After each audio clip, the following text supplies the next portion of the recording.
nesses 16 anos aí de Tem Mais Amigos que Discos?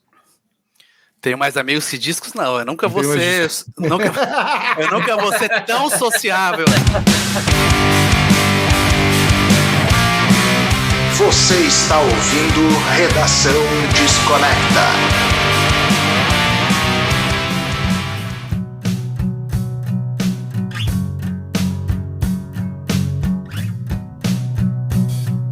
Fala aí, Desconectors, tudo numa boa? Marcelo Scherer na área, espero que esteja tudo bem com vocês. Começando mais um Redação Desconecta, aquele teu bate-papo semanal que acontece todas as terças-feiras às 8 horas da manhã no Spotify e às 20 horas no canal do YouTube do Redação Desconecta, cara. Hoje um programa especialíssimo, mas antes de eu chamar o meu amigo Brody para apresentar aqui, vale lembrar o apoio e patrocínio da Vlut, o novo clube de discos de vinil feito para você. Acesse www.vlut.com.br, faça seu perfil e escolha o seu plano, cara. Depois de fazer o perfil manualmente, que é o que eu recomendo, ao invés de fazer a integração com o Spotify, né, cara? No Spotify a gente fica viajando demais, ouvindo coisas novas, né? E para não errar no seu perfil, faça no manual lá, fica muito mais fácil. Agora sim, Brody, uma noite especial aí. Ó.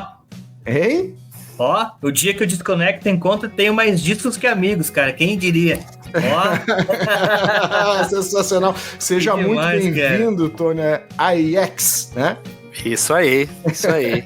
Já tava olhando esse Vlut aqui, que eu não conhecia, já abri o site, vi que tinha o Duke do Green Day logo na cara, assim, já gostei.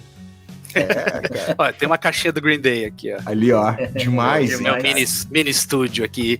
Obrigado pelo convite, gente. Vamos lá, vamos conversar. Pô, seja muito bem-vindo, obrigado pelo teu tempo, meu velho. A gente sabe que é correria, família, filhos, né? Aquela coisa que faz parte do nosso dia a dia como pais, né? Tony, pô, tava dando uma olhada aqui um pouco na tua biografia, cara, e vi que, cara, tu não especificamente é da área de comunicação, né? A tua formação original, né? Como é que surgiu essa relação aí? É tecnologia da informação, né? Se não me engano. Isso aí. Como é que surgiu essa liga, né? Música, tecnologia, sites, né? Editor de site, CEO, hoje faz tudo, né? Surgiu no ódio. Não, assim, eu sempre falo, e é muito isso, assim, que eu tive dois grandes motivos para fazer Eu Tenho Mais Discos que Amigos, né? E que é importante frisar, foi feito em 2009, então são 16 anos, já em junho, inclusive. Que a gente está hoje, 16 de junho, fazendo a gravação aqui, foi dia 14 de junho, 2 dias antes. E eram dois motivos principais, assim. Um era muito pessoal mesmo, que eu estava passando por uma fase difícil. Eu tinha 24 anos e eu fiz tecnologia da informação, me formei em tecnologia da informação na UTF-PR em Curitiba e aí eu me vi trabalhando em lugares assim, eu não gosto muito de programar, não sou bom programador, eu vou para redes de computador, internet, etc. E aí fui parar numa empresa um provedor de internet que você não tem vida, basicamente, porque era, caiu, deu problema, a cidade inteira está fora, vai lá, seja o horário que for. Precisa fazer uma manutenção, então agenda para 2 da manhã até as 5 da manhã, né? Final de semana, trabalha final de semana.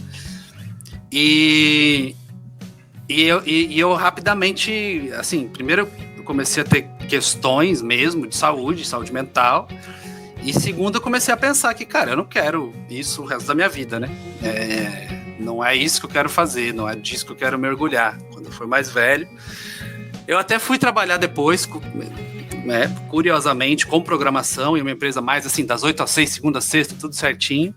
Mas, novamente, né, eu ficava olhando o relógio, assim, meu Deus, não deu 6 da tarde. E aí, quando chegava sexta-feira, 6 da tarde. Mas eu comecei a pensar, cara, eu tô vivendo a minha vida torcendo pra segunda a sexta passar rápido. E daqui a pouco eu vou ser uma pessoa mais velha e triste com com o que eu fiz ou não fiz, né? Então esse foi um grande motivo e eu comecei a ir lá pra trás e perceber, puta, o que eu gostava de fazer?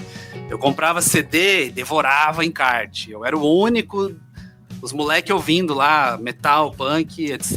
E, sei lá, só batendo cabeça. E eu sabia quem que era o produtor do disco, quem tinha escrito a letra, quem, né, via MTV, via lá, tinha os créditos embaixo, diretor do clipe.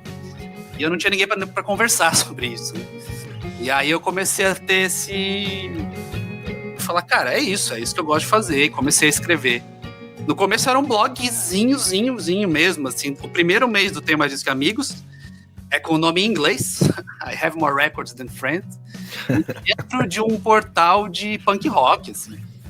Aí o cara veio e me falou, pô, Tony, tua coluna aí em um mês teve mais acesso que o site inteiro. Aí eu falei, então eu já sei o que fazer, tchau, obrigado.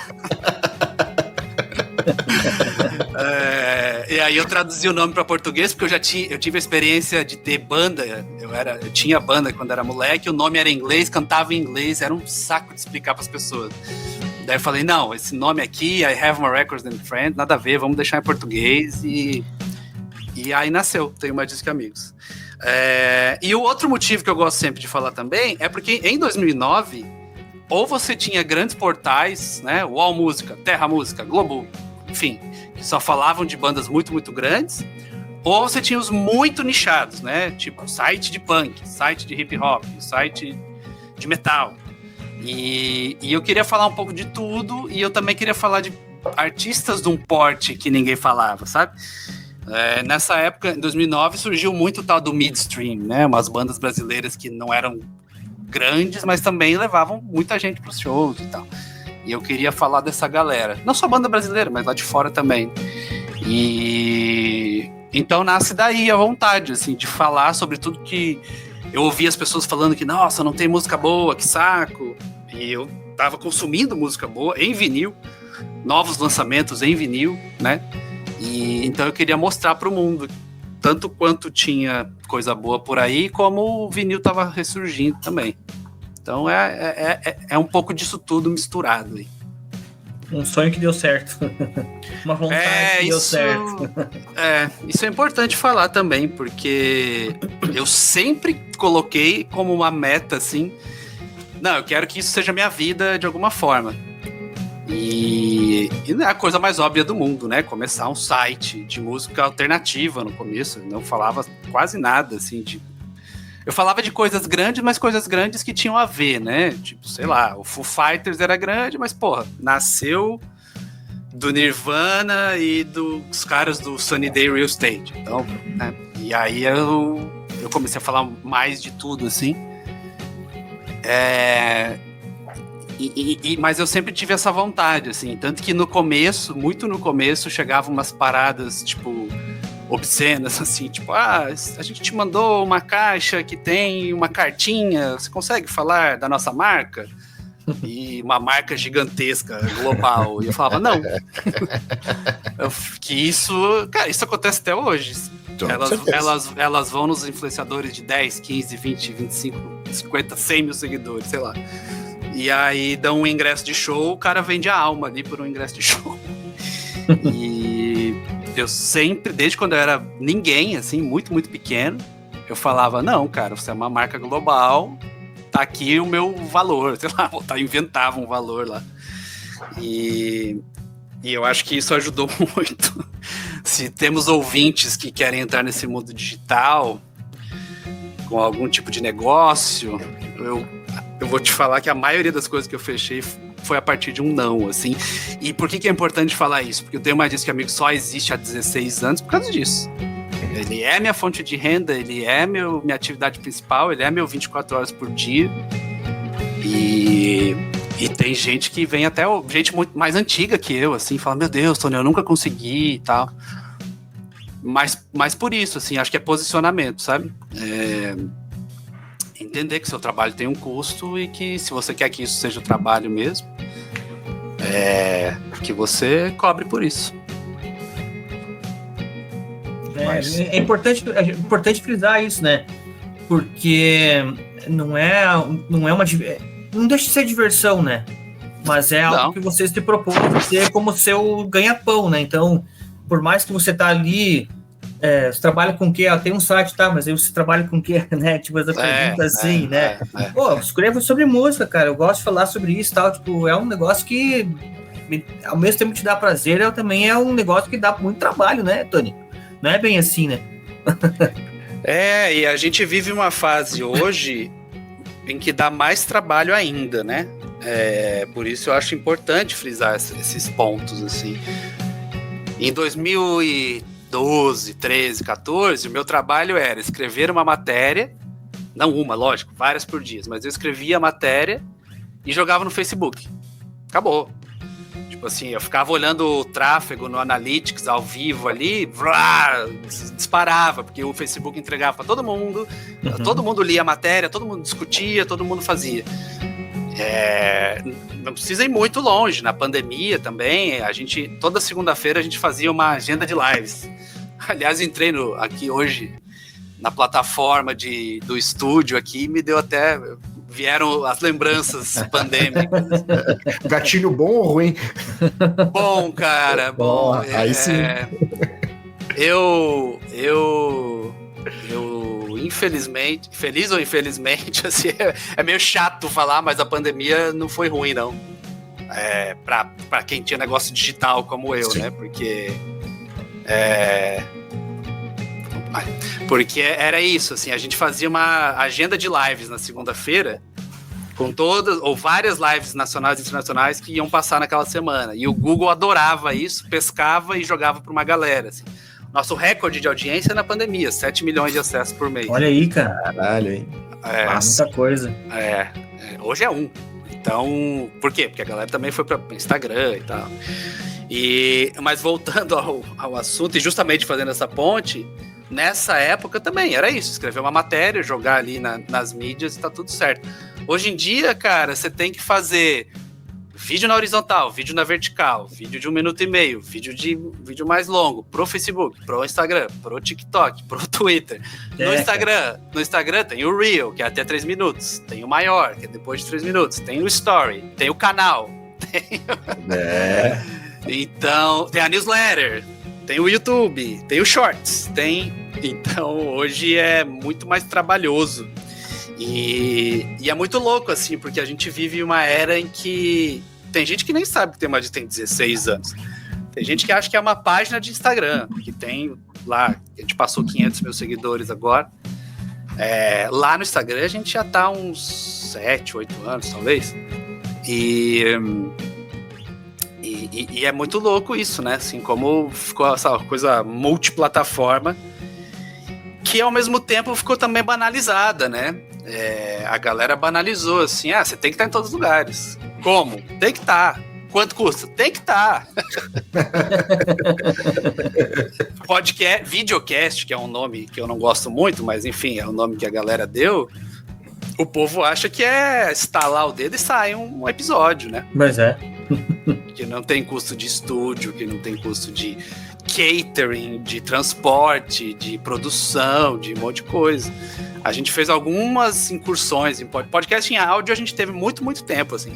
Meu primeiro podcast em áudio era um grande MP3 pirata, né? Porque eu colei um monte de música junto, 4 horas de música, e eu falando no meio, assim. E 2010, o Tenho Mais Dito já tinha podcast, era um podcast.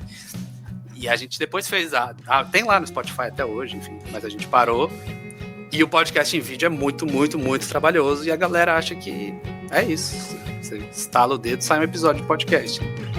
Que loucura, hein, cara? A galera não tem noção do trabalho que é, e eu acho que acho que a galera não tem noção do além do trabalho, né? O boom da cadeira, cara, é a dificuldade que é fazer uma gestão disso tudo, né? Sim. Assim, e aí eu nem falo de fazer gestão de pessoas, que é complexo, não é uma coisa fácil. Pessoas são difíceis de lidar, de diversos níveis, né? Existem pessoas diversas maneiras de lidar com pessoas, então tu não tem um padrão, né? Vou lidar com um brode assim, vou lidar com outro colaborador dessa forma, então tu tem que entender primeiro pessoas.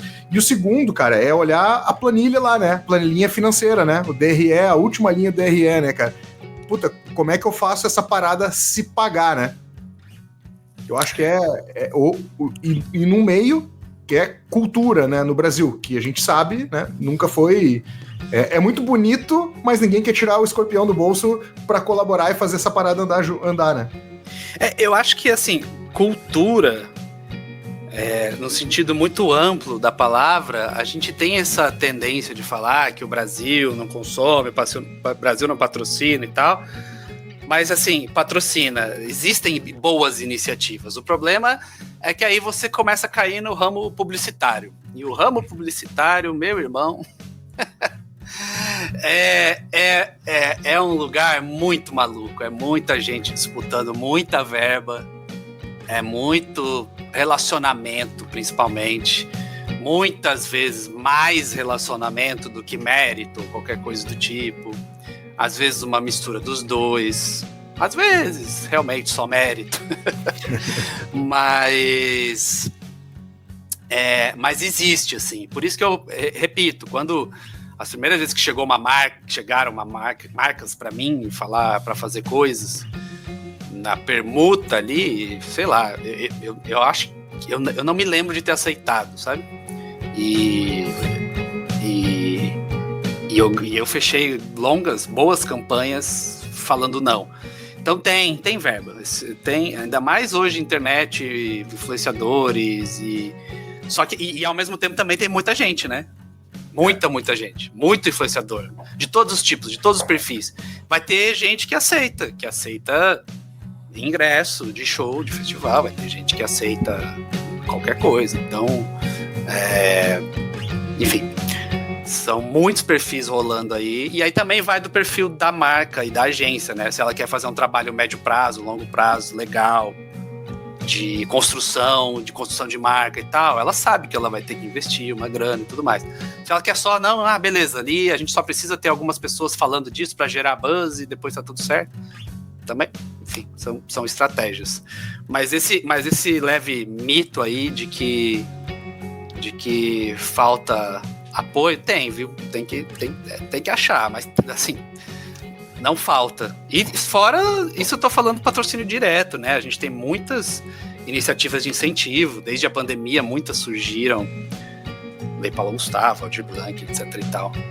Então, projetos bacanas têm sido contemplados, assim. Mas é meio guerra. Você tem que entrar disposto a conhecer pessoas, pegar um avião, ir para São Paulo. Eu não moro em São Paulo. Fazer reuniões. Mas você chegou a morar em São Paulo na época, né? Eu morei em 2019. Chegou um ponto que o Tenho Mais Disco estava grande e as pessoas falavam, não, cara, é melhor, você vai fechar mais coisas se fizer reunião cara a cara e tal. E de fato, assim, 2019 foi muito bom nesse sentido. E aí foi engraçado porque na semana que fechou, que anunciaram o lockdown e tudo, 2020, eu tinha um casamento para ir aqui, Francisco Beltrão, Paraná, e eu voltaria para São Paulo para correr uma corrida, porque eu e a minha esposa, a gente corre corridas de rua e tal, largando do Pacaembu, e eu lembro que a gente chegou a retirar o kit, camiseta, tudo assim, e tanto o casamento quanto a corrida foram cancelados meio na véspera, naquele período assim, tipo, ninguém sabia direito, mas como assim tá cancelando, o que vai acontecer e tal. E o nosso plano era ficar médio e longo prazo em São Paulo. A gente até deu entrada num apartamento, assim, a gente iria ficar, sabe? E aí veio a pandemia. A famosa frase, né? E aí veio a pandemia. E aí todo mundo agora, realmente, dá pra fazer online, né? Veja só. Pois é. Aí eu fiquei aqui, né? Custo de vida muito menor, qualidade de vida muito maior. Tive um filho e que, enfim, faz muito mais sentido estar aqui, pelo menos por enquanto, nessa fase da vida dele. Mas eu cheguei a morar em São Paulo, sim.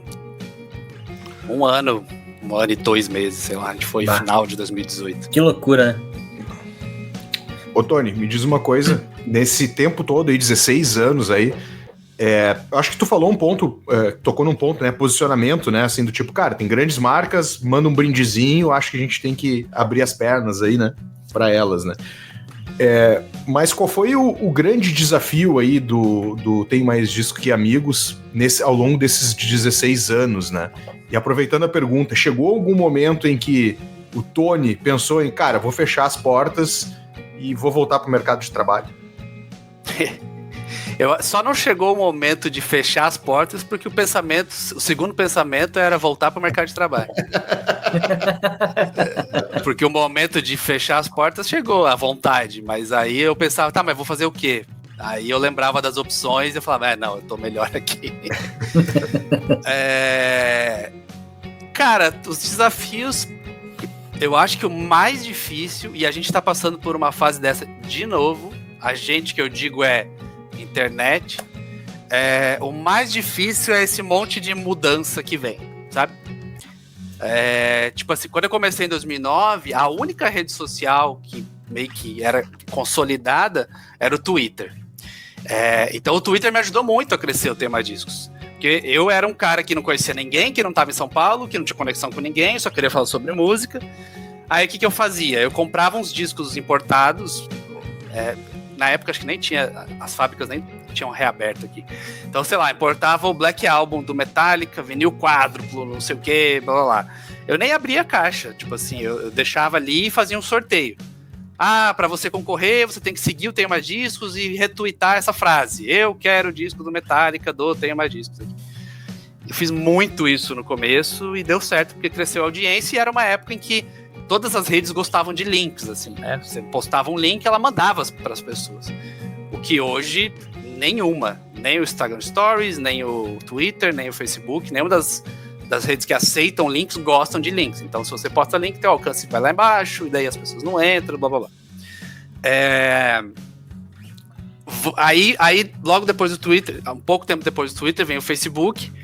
Como eu falei antes, às vezes era só jogar o conteúdo ali e a matéria explodia, porque ele entregava e tudo mais. E aí veio a época que ele começou a cobrar por impulsionamento, e aí começou a diminuir o alcance. Depois do Facebook veio o Instagram, mas o Instagram era uma rede que poucas pessoas ainda entendiam como uma coisa de negócio, né? Ela surge como, lembra, era a rede, o Instagram e era a rede como é que era? Positiva. Porque era todo mundo só postando, olha que legal, e todo mundo só comentários, que legal, você, né? Bem diferente do que é hoje, de propósito, de tudo, e assim, eu acho normal, eu acho que à medida que se populariza e chega em mais pessoas, eu acho que é normal mudar. Tá me ouvindo aí? Acho que deu uma travada. Sim, tá ouvindo sim. Tá. Eu acho que é normal, inclusive, isso não é culpa do Instagram. Eu acho que à medida que se tornou a rede mais popular de todas elas, a gente começa a ter perfis diferentes de uso e de tudo. Sim. Né? E aí, depois que todas as redes passaram a odiar links e não distribuir links, a gente tinha o Google como o grande concentrador de conteúdo, não no sentido de você entrar e escrever uma coisa e perguntar, qual é o melhor restaurante da cidade? O Google tinha um papel ativo, né? Tem ainda, mas mudou muito nesses últimos tempos, através de plataformas como o Google Discover, ele mandar sugestões para as pessoas. Mandar sugestões e colocar coisas ali na linha do feed da galera e tal. E isso deu muito tráfego para muita gente, inclusive a gente, né? Volto a falar, a gente publicava ali a agenda de lives e a coisa ia muito bem. Agora, junho de 2025, a partir do 1º de junho de 2025, a gente está vivendo um tempo, mais uma transformação muito grande, muito forte, porque o Google passa a intensificar o seu uso de IA e responder como um ChatGPT. Além disso, o Discover está passando por mudanças que ninguém está entendendo direito. Assim, ele está mostrando coisas que as pessoas nem querem ver, ou de assuntos que elas nunca demonstraram interesse e tudo mais. Então, respondendo a pergunta de forma muito longa, inclusive, os maiores desafios vieram nessas mudanças todas, porque toda hora você tem que adaptar. E hoje é isso que eu falei ali, né? A gente tem que estar em muitos lugares. de muitos formatos diferentes, seja em vídeo, seja em texto, seja em foto, mas muitos formatos diferentes. Mas nesse aspecto, como que você consegue gerenciar isso? Sozinho é complicado, né? Ou você ainda assim tem esse controle na palma da mão, ou você tem o pessoal que cuida só disso, outro cuida só daquilo? Como que você gerencia tudo isso aí? A gente tem uma equipe aqui, a equipe é dividida entre, principalmente, a equipe de editores do site, né? Uhum. Mas tudo passa por mim ainda. Tudo que vai ao ar eu sei, o Instagram sou eu que posto tudo. Uhum. Então, apesar de ter um designer e uma galera que faz as pautas, o que vai no ar, eu que aperto o publicar lá. Uhum. E agora, a partir dessas mudanças de Google, a gente está redesenhando e repensando focos, né? Uhum. Já que o Google tá nessa de não saber bem o que ele quer mostrar para a galera, a gente passa a trabalhar nas plataformas que estão indo melhor e tal. Então, sim, tem uma equipe, mas sei lá, 70% das coisas passa por mim, assim. E é uma coisa difícil, né? No ano passado eu tentei, com 2 pessoas, separar mais e deixar mais responsabilidades. E foi uma falha catastrófica, 2 falhas catastróficas, assim. Caiu bastante a audiência? Não, nem por isso, internamente mesmo. Interno, entendi. Do tipo, não funcionar, sabe? Internamente a dinâmica de trabalho. Cara, a audiência em sites hoje é muito relativo, assim. Muito, muito, muito. Eu tava lendo uma matéria essa semana sobre como o Huffington Post, que é um site incrível de notícias, teve 60% de queda de audiência, desde que o Google passou a implementar a resposta de IA e passou a mostrar menos conteúdo deles. E é uma tendência global, assim. Essa matéria saiu no New York Post, que também é um veículo consagrado, e todo dia a gente recebe notícias de sites de notícia, principalmente, que estão demissão em massa, reduzindo investimentos e tudo mais. Porque o tráfego web está passando por um momento delicado, assim. Nesse exato momento, enquanto a gente fala, eu acho que a gente vai passar a ter uma nova realidade, assim, sabe? Tipo, antes, a gente teve 7 milhões de acessos na pandemia, a gente vinha fixo com 1 milhão de acessos há mais de ano, aí eu acho que a era dos milhões para todo mundo aí pode estar acabando, assim, e daqui a pouco, 500 mil acessos, 500 mil acessos. É bastante, né? Pode falar, Marcelo, desculpa. Então, nesse ponto eu fico me perguntando se a audiência não fragmentou, né? Hoje a gente tem muito mais estímulos, se a gente, né, olhar para site, né, principalmente como principal veículo, ou essa questão do Google realmente está impactando demais, né? Porque hoje pergunta simples, né? Assim, coisas, quem é tal banda, ou dá um resumo da história da banda, o cara não precisa nem entrar no site, né? Ele só pergunta ali, sei lá, quem é Foo Fighters, e ele já vai te dar um resuminho ali, claro, resumo, né? Conciso. Mas a galera também, não sei se a galera também tá querendo se aprofundar na leitura, né? Tem mais isso, né? Cara, as duas primeiras coisas que você falou estão acontecendo ao mesmo tempo, tá?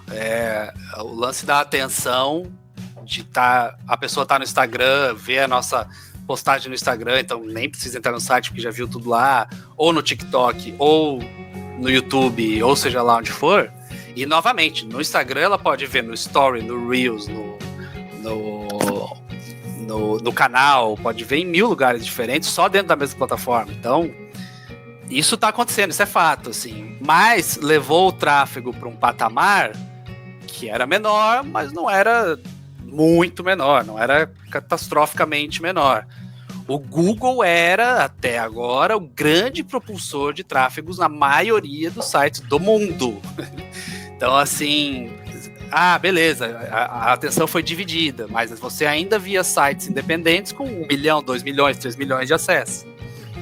Eu acho que isso não vai acontecer mais porque o Google está cortando o tráfego em ordens de tipo metade, 60%, 70%. Então as duas coisas estão acontecendo, sendo que essa do Google é a mais nociva, porque é da noite pro dia, sabe? Você pega o gráfico assim, 1º de junho, bum, ele decidiu não indexar mais e não mostrar mais, e é isso aí. Aí você segue todas aquelas linhas que o Google fala. Ano passado, quando o site fez 15 anos, eu contratei uma empresa, eu fiz o maior investimento da história do site em tecnologia, assim, muito dinheiro mesmo, porque o Google exigia que o teu site fosse rápido, que fosse responsivo, que fosse blá blá blá. Então você faz todo um manual. Isso provocou muitas coisas chatas também, né? Tipo, a galera não escrevia mais textos sobre o Foo Fighters, escrevia textos para SEO sobre o Foo Fighters, para que o Google indexasse mais e tal, enfim. E aí mesmo seguindo todas os guidelines, etc e tal, eles vêm com essas mudanças. A Associação de Veículos Independentes dos Estados Unidos está considerando processos na justiça, porque ela entende que muito do que está ali na IA é o Google pegando de sites, e aí ele não dá o devido crédito, ou ele dá de forma muito discreta. No Google Brasil, hoje, se você for lá, você tem bolinhas pequenininhas das fontes ali, né? E nos Estados Unidos já existe o AI Mode, que é um ChatGPT, a mesma interface de prompt ali. É o que você falou, me conte a história do Foo Fighters, ele vai trazer. E aí ele traz os links, de fato, mas por enquanto de forma muito tímida. É uma bolinha, 9 fontes. E aí você tem 9 bolinhas, 5 bolinhas e as 4 últimas estão escondidas ainda. Você tem que clicar no mais ali, sabe? Então tá uma discussão ferrenha, assim, de futuro da web mesmo. E no momento ele é tenebroso. Essa história também das questões das guidelines aí do Google, né, me pega um pouco, porque eu acho que tu tocou num ponto que para mim é fundamental, assim, a galera chegou uma época, várias empresas aí, por exemplo, RD Station, né, Resultados Digitais, que é uma empresa de marketing, todas elas se ancoraram no texto para SEO. Então, assim, o que o Google, ao longo dos anos, né, eu trabalho com isso desde 2001, por aí, né, nem se chamava isso, nem tinha essa complexidade toda. O que eles, de tempos em tempos, eles fazem, cara? Eles mudam as regras dos jogos internamente, né? Isso aí. Sem explicar direito, né? Não, é uma caixa preta, né? Caixa preta. O que tu conhece é o AdWords, né? Que tu põe o dinheiro, aí tu consegue entender um pouco mais, né? Mas, né, o AdSense, né? O AdSense não, o Google Ads, né? Que antigamente era o AdWords. Mas o que eu quero dizer é que também a galera se puxou demais, né? Os redatores, né, tipo, forçaram uma web artificial, né? Sim. E aí eu não sei de quem é a culpa. É do Google que pediu ou é do cara que atendeu? Se ligou, né? Que falou, beleza, já que o Google tá pedindo, e ele é o maior. A imensa maioria dos sites por aí, 60%, 70% do tráfego vem do Google, né? Sim. É muito difícil você ter hoje pessoas que digitam lá pra entrar, ou que tem no bookmark, né, nos favoritos. Isso aí é do meu tempo, quando eu era moleque, em 1999. Eu tinha meus favoritos lá que eu entrava todo dia. O feed RSS, né, esse tipo de coisa. O Google passou a fazer esse trabalho de tudo isso. A pessoa começava a demonstrar interesse em alguma coisa, ou no Tem Mais Discos, ou em assuntos do Tem Mais Discos, ela começava a ter conteúdo disso todo dia. Então era incrível, né? Assim, o que o Google fez ao longo desses anos, um grande asterisco aí para essas mudanças todas, algumas delas públicas, muitas delas não, você tem que adivinhar e tal. Agora, essa última mudança mais recente de IA e do Discover, essa tem sido um golpe duro, assim. E sempre é um golpe duro para mídia independente, né? Os grandes portais, que tem grandes fundos de investimento por trás e tal, sofrem menos. Os independentes sofrem mais, né? A gente, por exemplo, é óbvio que é um golpe muito forte diminuir o tráfego web, mas a gente é muitas coisas. A gente tem o site, tem o perfil no Instagram, tem o canal de YouTube, tem o perfil no TikTok, tem a newsletter, tem Então, menos mal, né? Mas eu conheço muitos sites que não foram pro Instagram, por exemplo. Que tem um Instagram muito tímido. E eles dependem puramente, 80%, 90% do tráfego web. E se cai 60% desse seu 80%, é uma matemática difícil de engolir, né? E... Enfim, nem sei se esse era o assunto do podcast, mas... Não, mas tá ótimo, cara, tá ótimo. Tá ótimo. Eu acho... Estamos falando, lamentando aqui... Não, mas não é lamentando, cara, é trazendo o jogo hoje. É que ninguém mídia, sabe, né, cara, ninguém sabe. Cara, pro mundo real, ninguém sabe que é o Google que é o propulsor de tráfego, que ele muda, que ele... Enfim. Então eu acho bom falar isso para as pessoas, porque infelizmente não, né, foi-se o tempo que era uma coisa mais orgânica, assim. Eu acho que ainda é, ou sei lá, de repente o que o Google tá fazendo é uma entre-safra aí, daqui a pouco ele vai voltar com uma grande novidade que vai indexar de novo conteúdos legais, né? Mas nesse exato momento, à medida que estamos conversando, ele tá passando por umas mudanças que estão afetando seriamente veículos, como eu disse, como o Huffington Post, que é um baita de um veículo norte-americano e que teve 55%, se eu não me engano, de queda de tráfego. Para uma mídia que era antigamente impressa e migrou tudo para o digital, ter uma queda dessas é uma perda grande, né? Por exemplo, a revista NME, que vocês com certeza conhecem, e existe, sei lá, desde os anos 20 no Reino Unido. É mais velho que não dá pra frente. E tem coisa de uns... Foi um pouco antes da pandemia, eu acho. Eles resolveram acabar com a versão impressa completamente. Falaram, não, o nosso foco agora é 100% digital, a gente vai ficar só no site e tal. E eles foram muito bem sucedidos, assim. O tráfego deles, à medida que eles tiram esforços do impresso e vão só pro digital, o tráfego dá um pulo, assim. Uhum. Aí, e agora, né? E agora? E se cair? Eu não sei, eu não olhei o tráfego da NME para saber se caiu, mas e aí? E se seguir a tendência do mundo inteiro? Com certeza vai ter redução de equipe, vai ter reavaliação de rota. Então, é complexo. Vai lá, Brody. Não, cara, eu tô assim, vendo isso e pensando como que vai ser. Assim, triste. Cara, como que vai ser daqui pra frente, entendeu? Tipo, como que a gente vai se comportar, como é que a gente vai absorver tudo isso aí, cara, é uma coisa louca de pensar, né? Porque é uma mudança é uma mudança muito instantânea, assim, como você falou, foi de um dia pro outro, assim, e cara, sei lá, 98%, 99% das pessoas não sabem disso, né? Não. Então, quem vive disso aí, como você falou, cara, tendo demissão em massa e tal, o que vai acontecer daqui pra frente, né, cara? É de se pensar, fica meio preocupante, assim, né, pra pessoa que trabalha essa semana exclusivamente disso, né? Essa semana eu entrei em mais detalhes do tal do vibe coding, que é um termo bonito para IA programando, né? Tipo, basicamente inteligência artificial fazendo scripts e programas e softwares, e, enfim, no lugar do programador. Eu fiquei abismado, assim, porque quando eu fiz faculdade, eu fiz de 2003 a 2006. Era muito uma coisa assim, tipo, puta, você vai se especializar em uma linguagem. Pode ser que você saiba duas que são parecidas, mas você não vai ser expert em 3, assim, sabe? E aí hoje você chega para um lugar, para um sistema e dá um prompt e fala a linguagem que você quer e é o programador que sabe tudo, né? Faz tudo, né?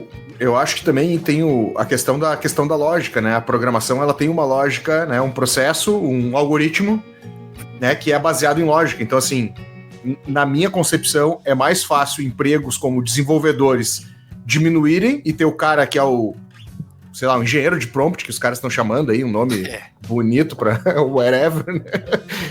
Mas assim, né, piadas à parte, esse cara vai ser fundamental, porque total, o prompt perfeito vai te economizar, às vezes, $milhões, né? Perfeito. Isso aí.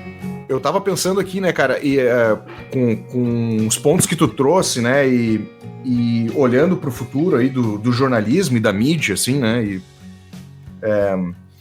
veio algumas coisas na cabeça, assim, né? O quanto a mídia, como a gente conhece, não é uma indústria atrasada, né? E aí eu nem digo assim em questão de tá lá no WhatsApp, tá no Instagram, né? Não é isso, né? A questão é o negócio mídia, o quanto ela não conseguiu se reinventar, porque a gente olha as bandas hoje. Qual é a maior crítica das bandas, principalmente das bandas independentes, né? Cara, hoje tu tem uma ferramenta para te divulgar, né? Então tu precisa, de alguma forma, gerar conteúdo, fazer com que a tua banda vá crescendo conforme tu vai gerando e tal. E me parece que a mídia, ela cravou um pouco o pé no passado, né?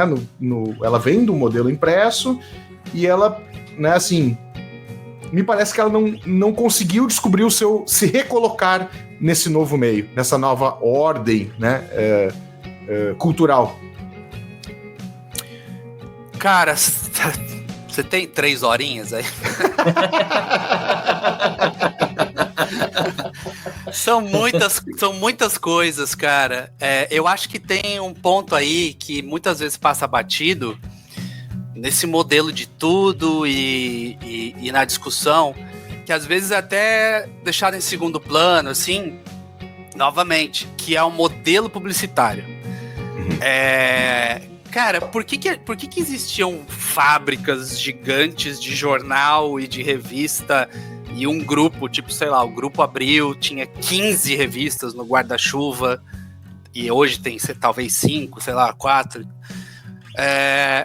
Porque lembra das revistas? Quantas páginas demorava até você chegar na primeira página de conteúdo com anúncio? E cada anúncio daquele ali custava uma fortuna e rendia muito dinheiro para a editora, etc e tal, não sei o quê.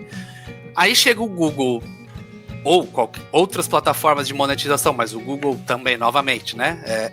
É o principal, e fala, não, a gente vai pagar aqui centavos ou uma fração de centavos pela impressão do anúncio na tela do cidadão lá. E é óbvio que isso eu tô falando de mídia programática, que é um banner que aparece automaticamente ali e tal. Ainda existem as grandes agências e as grandes empresas que fazem campanhas muito mais caras e pagam melhor, né? A home de um grande portal custa muito mais e tal. Mas mesmo custando muito mais, ainda provavelmente rende menos do que rendia uma revista, um jornal, uma capa de jornal, etc e tal. Então eu acho que esse ponto é bom de trazer, porque muitas vezes passa despercebido na discussão. A galera acha que esse povo fazia dinheiro com assinatura. E não é. Não é, nunca foi. Ganha-se dinheiro com assinatura, mas o grande bolo é publicitário. E o mercado publicitário mudou muito nesses últimos anos.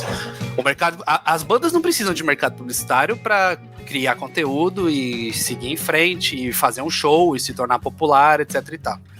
Os veículos precisam do mercado publicitário. E o mercado publicitário mudou demais. Agora, novamente, igual eu falei antes, tem muita gente, tem muito influenciador.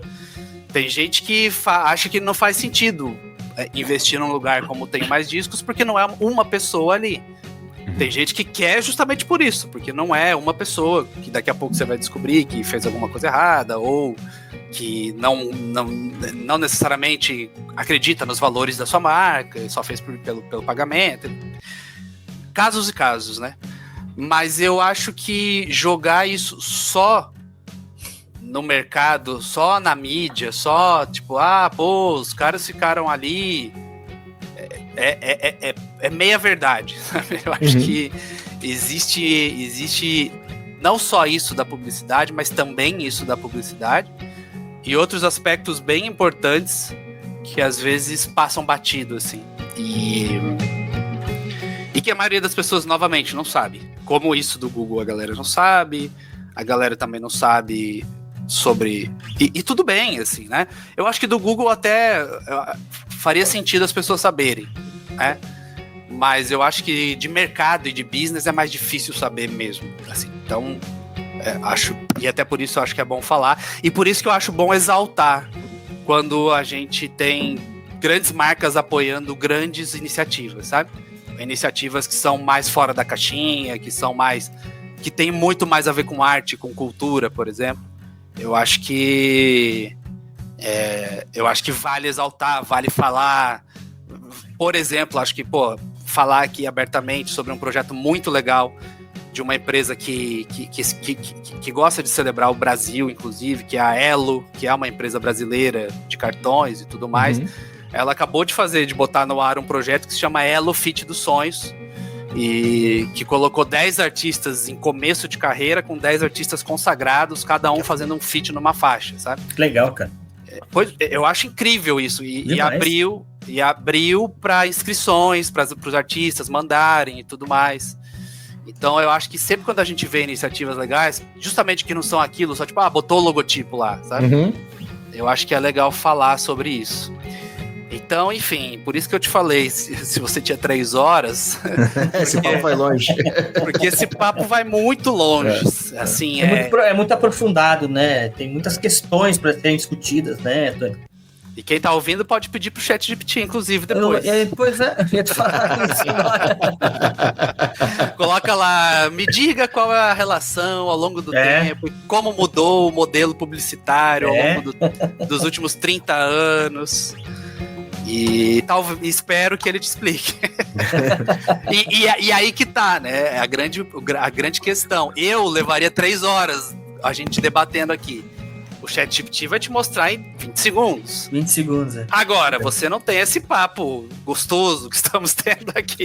Profundidade, né? Eu acho que mais que isso é a profundidade, né? Assim, acaba sendo... Claro que colocando o prompt certo ali, tu indo cavocando, tu vai, mas a maioria das pessoas, né, raspa a superfície do ChatGPT.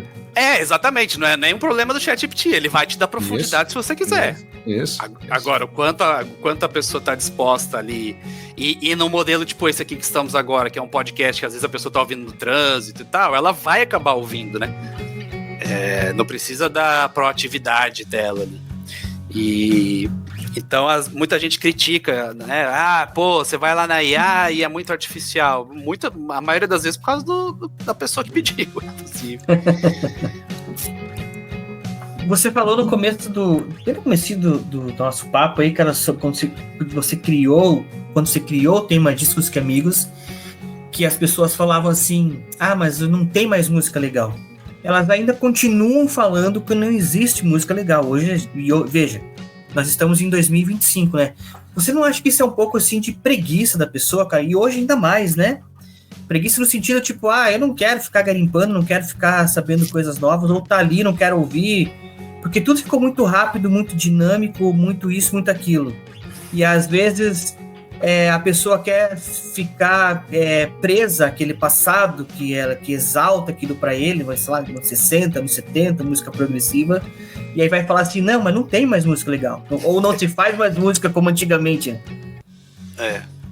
Novamente, mais 3 horas aí, pode começar. Daqui a pouco você pergunta, o rock morreu? Aí vamos ficar 12 horas. 12 horas. Muitas coisas aí, né? Primeiro, hoje mais ainda. Eu não acho que hoje seja mais. Eu acho que quando eu comecei em 2009, eu comecei por causa disso. Porque as pessoas tinham preguiça. Sabe? E hoje elas continuam tendo preguiça. Se antes eram, sei lá, 10% da população e agora é 15%, não sei. Acho que não. Mas não temos número, ninguém conduziu essa pesquisa. Uma pesquisa que de fato faz sentido e acompanha tudo isso é aquela que diz, né, que depois dos 27, eu acho, as pessoas tendem a não querer consumir mais música nova. E eu passei por isso. Eu tá aqui, ó, caixinha do Green Day, um monte de coisa que eu ouvia quando eu tinha 14, 13, 15. E por trabalhar com música, eu me forço a ouvir as novidades e falar sobre as novidades e entender que o errado sou eu quando eu não tô consumindo as novidades, né? Mas a pessoa que não trabalha com música, ela, cara, entre ouvir a novidade ou botar o que conforta ela vai no conforto. A pandemia mostrou muito isso. Eu lembro que eu tinha reuniões com gravadoras e as gravadoras falavam, Tony, cara, nosso catálogo saltou 300%. A gente vai investir nisso agora. E aí vinham umas campanhas de mídia pra gente fazer de catálogo, nada de novidade, sabe? Porque foi, sei lá, um dos piores períodos da história e as pessoas queriam voltar pro que confortava elas, né? Então eu não acho que... Primeiro ponto, eu não acho que hoje seja mais. Eu acho que as pessoas sempre tiveram preguiça. Só que eu acho que existem modelos diferentes. Quando eu era moleque, tinha MTV, você ligava e aí o que tava passando ali, você ficava absorvendo aquilo ali, né? Hoje tem o Spotify, mas é uma dinâmica um pouco diferente, né? Tipo assim, você tem que ser levemente mais ativo, e aí quando você é mais ativo, você realmente procura o que você já gosta. Não é tipo, eu ligo o meu computador e ele sai tocando. A TV era literalmente uma caixa que você ligava e ela saía tocando o que estava passando na hora. Então, quando exige um pouco mais de proatividade ali, já envolve decisões que vão te levar para o que você já conhece. Por mais que o Spotify tenha aqueles algoritmos ali, o recomendado para você e tudo mais, né?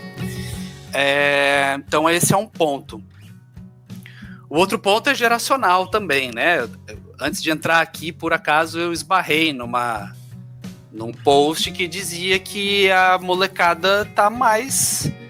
Essa geração tá mais conservadora, mais religiosa e mais propensa a ficar em casa, etc e tal. Então, eu lembro que quando eu era moleque era completamente o contrário, né? Era todo mundo contra o sistema e contra religiões e contra conservadorismo e contra, né? E acho que nesse embalo vinha muito de descobrir coisas novas, porque você interagia com outras pessoas, se você fica em casa, a tendência é consumir mais do que você já conhece. Você conheceu em primeiro momento poucas coisas, né? Porque aquelas coisas que te impactaram no começo foram ficando e você foi abrindo menos espaço para as outras coisas novas, né? Então eu acho que tem a questão geracional também, e aí quando a gente fala que, você fica mais velho, você vai ouvir só coisas mais antigas, e a nova geração, que é a molecada, que deveria estar ouvindo as coisas novas, ou rompendo barreiras, está mais conservadora, você começa a ter, meio que concentrar os artistas que são ouvidos, né? Mas, dito tudo isso, eu ainda acho que tem muita gente furando bolha, total. Tem muita gente fazendo barulho, tem muita gente transgressora, tem muita gente com números muito bons. A minha banda favorita do momento se chama Turnstile, que é uma banda... demais! Toca aqui. Tá louco.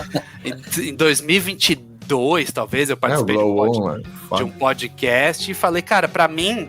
Se o rock fosse grande hoje em dia, o Turnstile era o Nirvana, assim. Isso aí.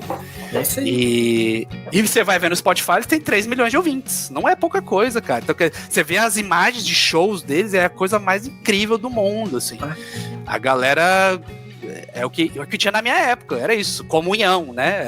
Era a galera indo pra se conectar numa mesma mensagem, assim. Fazendo hardcore. Então, para ficar fora do rock, tem artistas muito interessantes. O rap vive uma fase esquisita, né? Porque ele popularizou muito, e aí começaram a aparecer as coisas que eram meio que cópias de outras coisas, né? Mas tem uma artista que eu acho muito, muito boa, que se chama Dolce, por exemplo, lançou um disco incrível ano passado. Perfeito. E que é um baita exemplo disso, assim. Alligator, né? Ou alguma coisa assim, né? Alligator...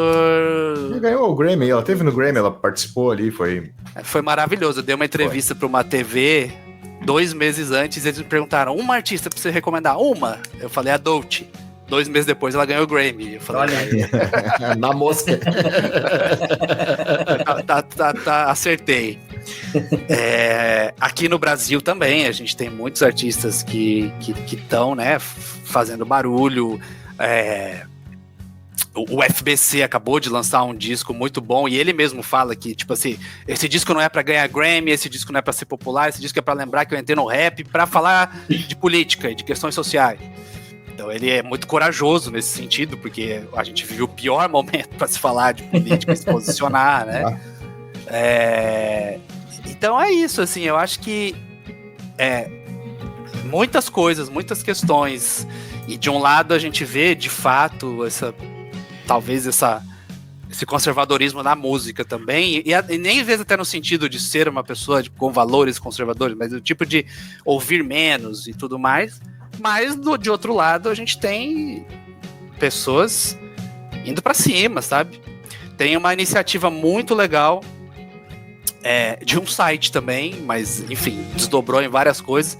Tem um site chamado Downstage, que foi criado por uma menina chamada Bia Vacari, que escreveu no Tema Disso uma época até, e ela criou um projeto chamado Banda de Casinha, e que ela faz várias edições em São Paulo, levando bandas novas. O site é voltado para emo e pop punk, assim, então são as bandas que circulam nesse universo.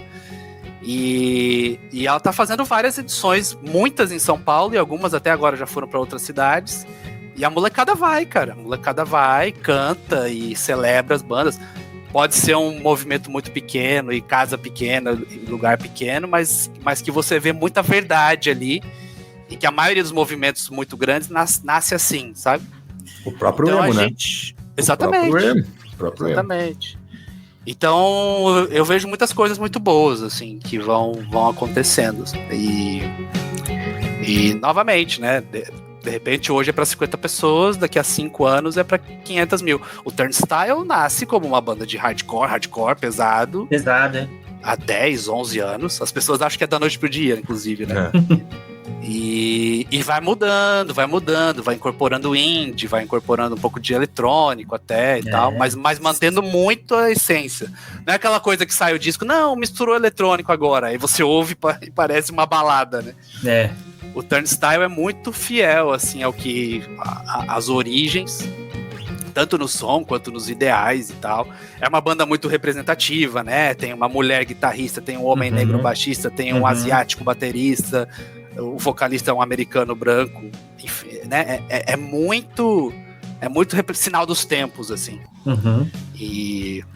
Mas é isso, tem muita coisa aí se procurar. Basta procurar.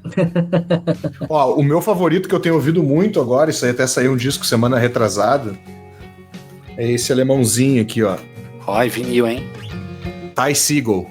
Ah, pode crer. Cara, esse disco aqui é animal. Depois ele lançou a gente tem a newsletter e toda sexta-feira a gente dispara lançamentos. Eu o último dele tá lindo, só que tá mais pop que esse. Esse aqui ele vai numa linha psicodelia com prog, com alternativo, tudo ao mesmo tempo. E o mais novo tá muito bom, só ele tá mais acessível, né? O que não é ruim, né? É uma constatação. E tudo bem ser ruim pra você, né? Tipo assim. Também tem isso, né? eu acho que é importante a gente perder também o pudor de falar, cara, não é pra mim, né? Sim. Tipo, mas, pô, quando eu criei o Tema Disque Amigos, eu lembro que ainda era um rescaldo, assim, de revista Bi, sabe? Os grandes jornalistas que, se eles dessem uma nota 10 pro disco, a banda explodia. Se eles dessem uma nota 2, acabou, a banda acabava naquele dia e tal. E eu nunca quis ser essa pessoa. Eu quis ser um pouco... Eu queria ser a mixtape, assim. Eu queria ser, tá aqui. Tá aqui. Sim. Se você gostar, legal. Se você não gostar, beleza. Tudo se você bem gostar, também. 8 de 10 músicas aí, que demais. Se você gostar de 2, quem sabe na próxima a gente faz uma curadoria mais apurada, pro teu radar aí. Então, e tudo bem, respeito quem gosta de ser crítico e tudo mais, mas eu nunca quis ser essa pessoa. Eu nunca quis ser que o veículo tivesse meu nome, assim. Eu sempre quis a marca à frente. E aí isso tá mudando um pouco agora, né? Hoje em dia a galera vai muito na pessoa, assim, existe muito a figura do influenciador. E eu até vou começar. Isso aqui é um estúdio. Eu até vou começar a aparecer em vídeos com essa estética aqui em breve. Aqui tem os tripés. Mas novamente, igual, assim como a questão das músicas, sinal dos tempos na internet, né? Durante muito tempo era difícil fazer vídeo. Passa pela tecnologia. Hoje em dia você tem um celular na mão que é uma câmera melhor do que uma câmera velocidade de subir arquivos na internet, facilidade de editar. Agora com a IA, né? Isso, eu fui perceber esse final de semana que eu legendei um vídeo. A gente foi cobrir o Best of Blues and Rock. Aí teve a coletiva do Alice Cooper. E aí aquele microfone áudio de coletiva, assim, que, né, às vezes tá meio zoado. Tá ok, mas ele é diferente, é ambiente, né? Aí eu rodei ele no Captions, que é o aplicativo que eu uso aqui. Em 40 segundos ele me deu traduzido em português a legenda do cara falando o nome do Brian Wilson, o nome de God Only Knows, e os Beatles, e não sei o que. Ele sabia o nome das músicas, o nome do disco, o nome do artista. Eu não tive que corrigir nada. Então, e isso da legenda era um trampo desgraçado, porque você tinha que colocar exatamente no tempo que ele falava, etc e tal. E esse fim de semana eu falei, meu Deus, cara, em 6 meses, sei lá, um ano atrás não era assim. E olha a facilidade que trouxe, né?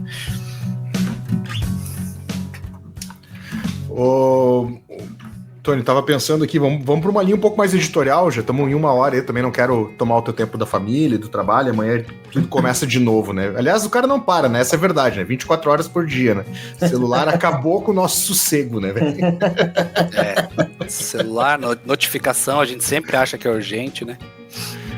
Cara, nesse tempo todo aí, cobrindo vários eventos, algumas entrevistas, né? Tem alguma matéria ou mesmo alguma entrevista que te chama a atenção ou é muito especial para ti nesses 16 anos aí de Tenho Mais Amigos que Discos?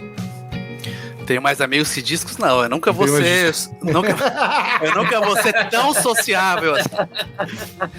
Não, mas a gente tem. A gente até fez a brincadeirinha. Pegou. A gente até fez a brincadeirinha no post de 500 mil seguidores que, talvez a gente precise mudar o nome do site. Tem mais streamings que amigos. Isso é. Tenho mais playlists que amigos também, já sugeriram.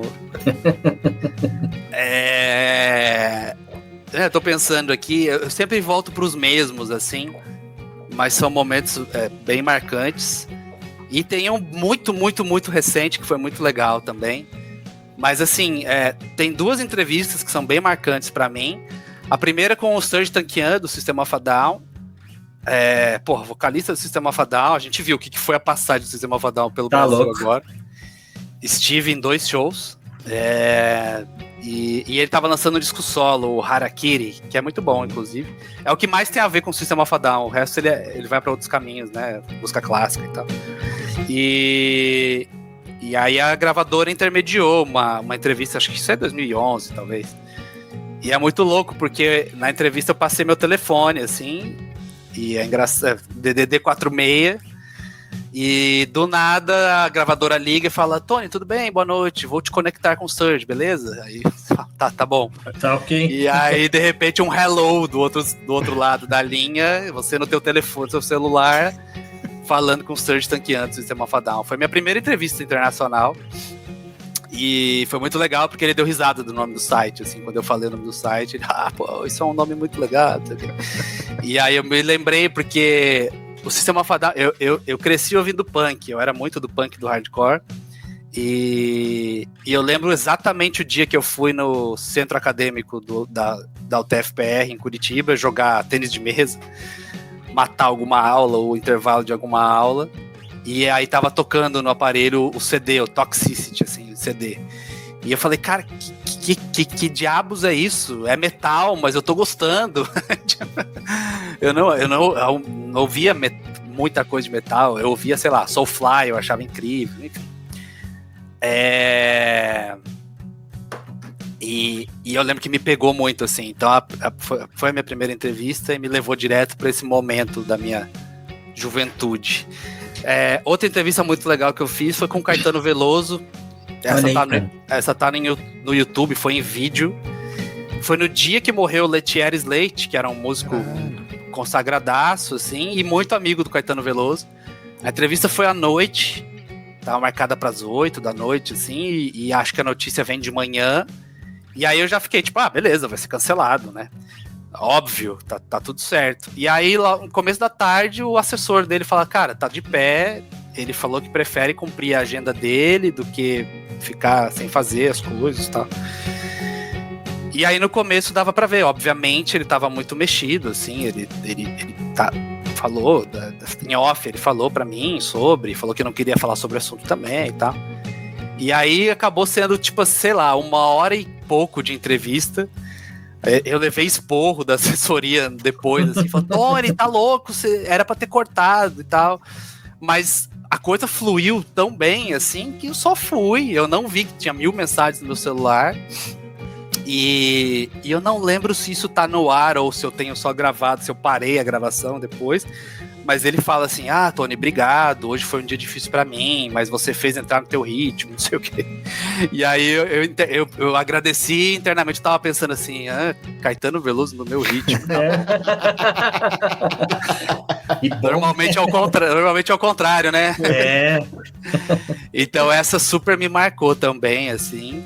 Tá no YouTube, é só procurar. Legal, cara. E foi por Zoom essa, né? Não era pessoalmente, era por Zoom, mas enfim. E a mais recente, não tem um mês, assim, é que a gente foi parceiro de mídia oficial do show do Paralamas de 40 anos no Allianz Parque, em São Paulo. E aí... Bom, primeiro... Paralamas, tipo, pra mim... Bem no cantinho dá pra ver lá. Tá lá minha coleção. Boxzinho, aquela latinha do Paralamas. Boa. Pra mim é Titãs em primeiro lugar e Paralamas muito perto, em segundo, assim, de bandas nacionais. E aí, puta, nosso nome tava no cartaz, o TMDQA tava no cartaz, o TMDQA tava lá quando você entrava, setor cadeiras, tava lá, TMDQA parceiro de mídia e tudo mais. E rodou um vídeo nosso falando sobre Tem Mais Discos, que o vídeo tem a minha locução. Então eu até brinquei, eu postei no Instagram e brinquei. Falei, agora eu posso falar que minha voz também ecoou no Allianz Parque, tal qual Paul McCartney, System of a Down. E foi incrível, o show foi foda, 2h30 de show, o Allianz lotado, Lanterna dos Afogados, celulares, assim, um mar de celular. E foi legal porque é isso, né? À medida que o tempo passa, você vai normalizando as coisas, né? Muitas vezes, tipo, lógico que a gente é parceiro de mídia, a gente tomou uma proporção grande, faz sentido a gente estar aqui divulgando esses eventos e tal. E aí muitas vezes a magia vai se perdendo, assim, né? São daqui a pouco 2 décadas aí. Mas esse foi um dos momentos desse ano de 2025, teve vários que serviram para acordar, assim, do tipo, cara, olha que legal. Olha que legal que é o seu trabalho. Você falou, já pensou em parar e tal, não sei o quê. Lá atrás, essa época que o Facebook deu essa cortada, foi um dos momentos, e recentemente, assim, 2023, 2024, foi outro momento também, que eu me vi perguntando se fazia sentido ainda. E aí chega 2025 com várias coisas bem legais, e trabalhando com pessoas bem legais, e iniciativas como essa, né, que chegam para falar, putz, cara, olha o que foi feito nesses últimos 16 anos e onde você tá, eu acho que é legal, né?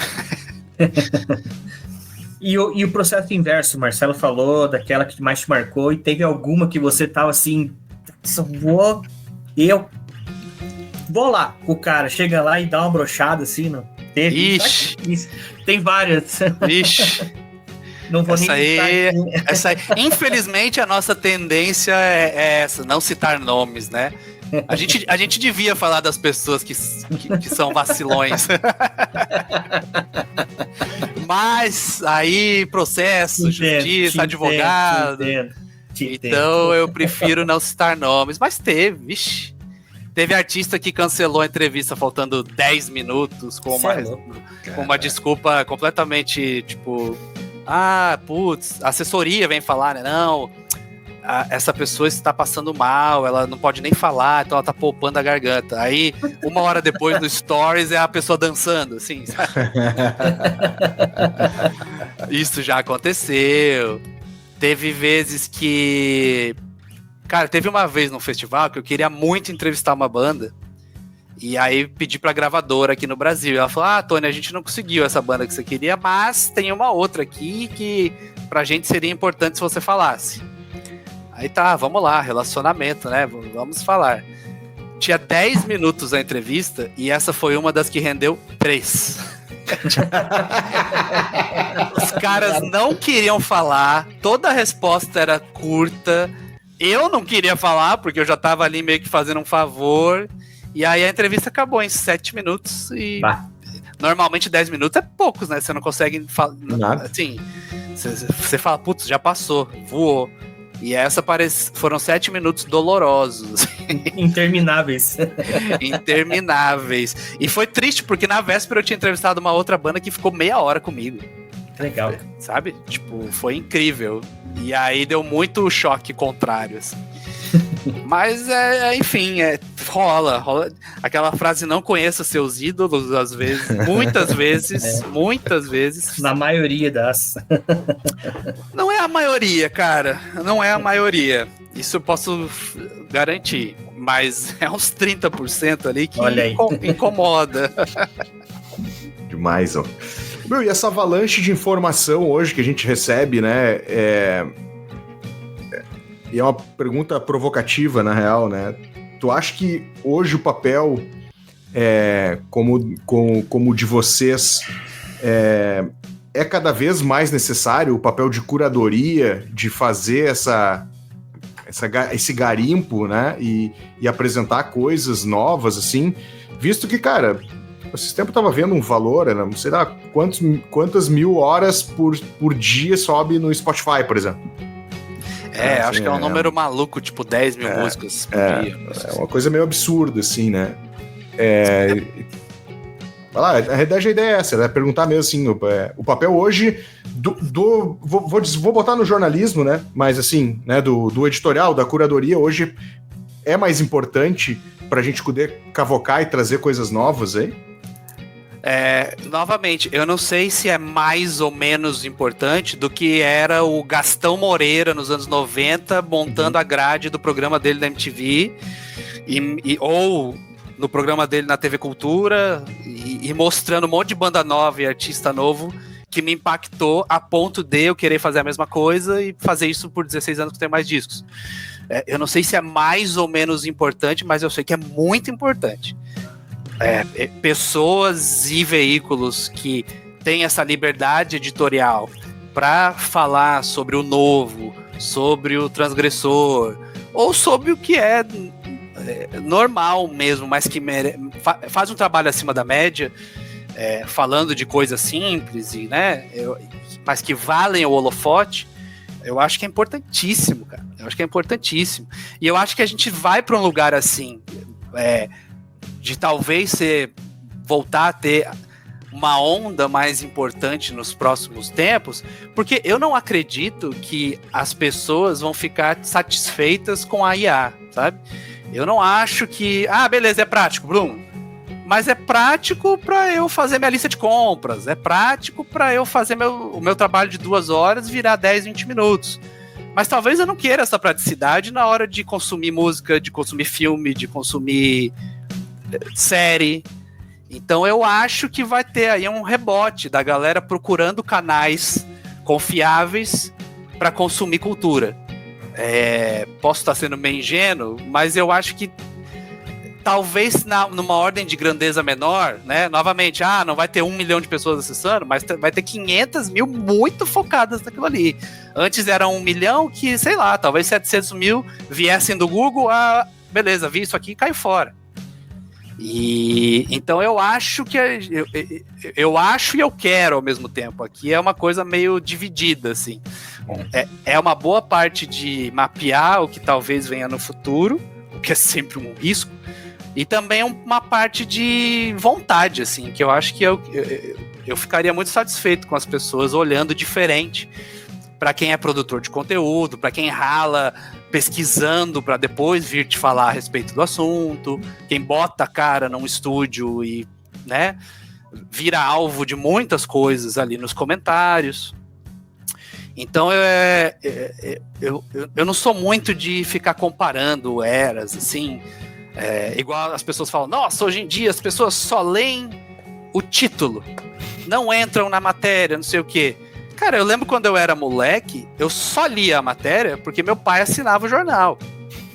Quantas pessoas passavam na frente da banca e só liam o título e não gastavam R$1, R$2, R$3, R$5 comprando a revista, o jornal, seja lá o que for, e carregavam aquela informação do título para o trabalho, para as discussões do dia a dia, e etc e tal. Eu sei que existem escalas de grandeza diferentes, que a internet talvez pulverizou mais e tal. Mas eu acho que comparar mais ou menos em situações assim,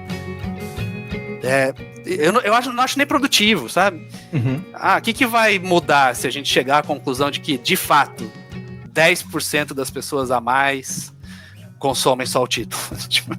As pessoas já estão fazendo um monte de conteúdo só para essa grande coisa que se diz que é verdade, né?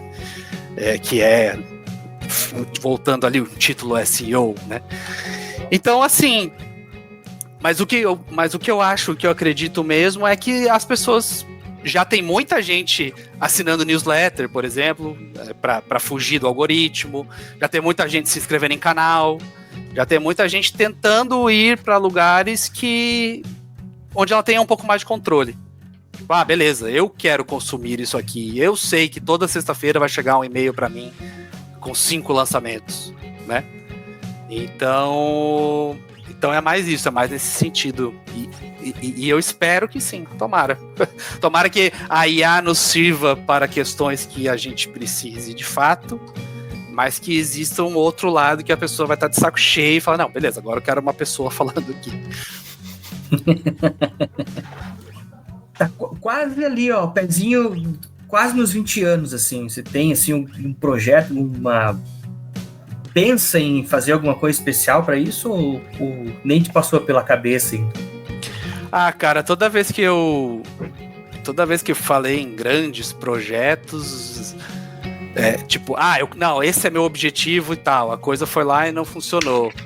Mas nesse último ano e agora 2025, a gente está construindo coisas de uma forma muito bem planejada e muito bem ritmada e tal, que eu acho que nos próximos anos se tornarão produtos diferentes aqui dentro, sabe?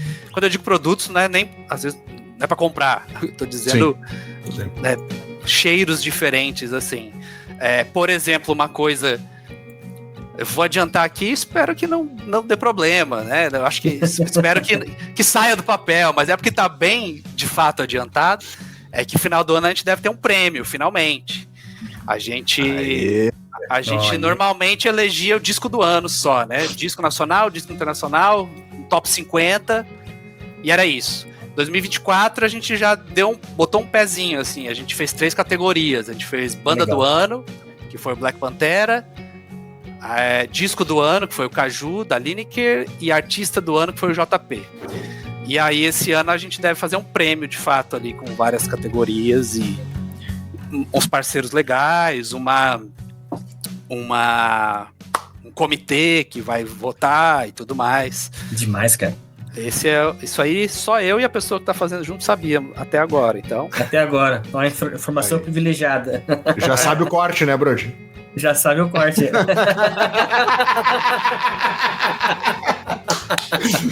Tony, cara, quero te agradecer de coração aí, meu. Foi um prazerzaço. Tem muito assunto que a gente precisa debater e falar sobre isso. Como tu brincou aí no meio da live, em 1 hora a gente não consegue fazer um recorte mínimo. Então já fica o convite aqui para uma outra hora, com mais calma, quando tiver no teu tempo aí, para a gente discutir mais, falar mais dos projetos e dos objetivos aí. No final do ano eu volto e a gente vê se o prêmio saiu. Não, vai sair. Não, obrigado, cara. Como vocês devem ter percebido e seus ouvintes também, eu falo muito quando eu tenho a oportunidade de falar sobre as coisas que eu gosto e que eu acredito e contar a história, mas também deixar claro para as pessoas como são as coisas e tal. Eu sempre estou à disposição, porque eu acho que se inspirar uma pessoa aí a fazer alguma coisa similar, eu já fico feliz, ou a ouvir um disco que a gente falou aqui, um artista que a gente falou aqui. A gente recebe muitos feedbacks, assim, né? Às vezes tá cobrindo festival, cobrindo evento, a galera vê com a camiseta e vem parar pra falar: caramba, eu descobri muita banda boa Ainda é um choque pra mim quando a pessoa fala, não, eu descobri muita música massa na minha adolescência por causa de você. E aí eu paro e penso que realmente, se a pessoa começou a acompanhar a gente ali com 13, 14 anos, ela já tem 29, 30, Perfeito. né? E então a gente já atravessou gerações já. E muito, eu acho que é também por deixar muito claro para as pessoas o que é, o que não é, em oportunidades como essa, assim. Então, muito obrigado. Quando quiserem convidar de novo, estou à disposição. E parabéns pelo trabalho, porque, como eu falei lá no comecinho, sendo do porte que seja, sendo a vídeo ou a distância, tudo dá trabalho, né? É verdade. A gente fica muito feliz, cara. Apesar de a gente morar perto, é longe, mas é perto. Pra quem não sabe, o Tony mora a 55 km aqui onde mora. Ele mora em Beltrão e eu moro em Pato Branco. E a gente... Eu acho até que a gente já se conheceu, cara, 2000 e poucos por ali. Eu acho que você morava em cima de uma loja de motos, um predinho ali perto de uma loja de motos ali, não era? Por ali que você morava? Não, eu morava num predinho, mas não era em cima de uma loja. Eu acho que eu te conheci ali, cara, assim, tipo... Que eu acompanho, na verdade, eu tenho mais discos que amigos desde 2010, assim. Aí, ó, você é um dos que pode... Não foi bem na adolescência, né? Mas você é um dos que me assustaria, não pela adolescência, mas também você falar de 2010 são 15 anos, né? Aí eu fico muito feliz, inclusive. Então, tem essa questão, é uma outra, né? Que as pessoas não acreditam que eu trabalho, que eu moro aqui, enfim. A primeira pergunta é: onde é seu endereço? Em São Paulo. Essa é a primeira pergunta, né? E aí quando eu falo, não, eu moro no Paraná, putz, cara, até explicar que não é Curitiba, ou que não é Porto Alegre. Você é do Sul. Entendi. Entendi. Porto Alegre, não. Não, aí fala Paraná, putz, não, eu ia pra lá todas as férias, eu ia pra lá. Aí é Maringá, ou Londrina, que é, sei lá, 8 horas daqui. Aí eu sempre entro com a brincadeirinha que eu tô a 1 hora da Argentina, vou lá no mercado. Então você compra vinho, sim. Chupa. Mas, enfim, piadas à parte, pô, Beltrão, Pato Branco, alô, autoridades, cadê a duplicação? Cadê a duplicação? Porque aí vai ficar muito fácil de estar em Pato Branco toda hora. Inclusive, estou cogitando começar a pegar os voos aí, eu pego em Cascavel sempre, para Guarulhos. Ainda não o fiz porque vai para Campinas, né? E aí tem toda uma logística de carro lá. Uhum. Parabéns Pato Branco por ter um aeroporto, inclusive, um shopping. Eu sou de fora, né? Eu não sou de Francisco Beltrão, então eu não tenho a rivalidade aqui. Jamais uma pessoa de Francisco Beltrão falaria parabéns Pato Branco. Jamais, né? É tipo Brasil e Argentina, né? Essa é tipo Brasil e Argentina, né? Então eu estou aguardando ansiosamente essa duplicação aí, porque de fato vai melhorar muito, falando bem sério, inclusive agora, vai melhorar muito tudo aqui na região. E voos para Curitiba, voos para São Paulo e tudo mais já existem, só falta uma logística um pouco melhor. Eu amo morar aqui, eu falo isso sempre. Qualidade de vida ótima, pô, o longe é 15 minutos, 10 minutos. Cara, isso aí. Eu acho que é um porte muito bom. Tem 100 mil habitantes, que para mim é um porte excelente, não é grande, né? Não é grande bagunçada, mas também tem um monte de coisa aqui que tudo me atende. Mas a logística aqui ainda é um pouco complicada. E Pato Branco meio que resolveu, assim, então tá bem melhor com os voos para Campinas e Curitiba. E por enquanto eu vou para Cascavel, nasci lá, tá aí outra curiosidade, nasci em Cascavel. E novamente divagamos, não falamos nada de discos, né? Mas... Sensacional, Tony. Cara, muito obrigado aí. Antes da gente finalizar, deixa eu dar o nosso patrocínio por aqui. Vlut, um novo clube de discos de vinil feito para você. Acesse www.vlut.com.br, faça seu perfil e escolha o seu plano. Bom, eu nem vou dizer para te deixar as redes sociais, né? O site, porque, cara, 16 anos de estrada. É difícil. Mas todo dia é dia, cara. Todo dia é dia, gente. Todo dia vai ter alguém que não conhece. Então vai. @TMDQA nas redes.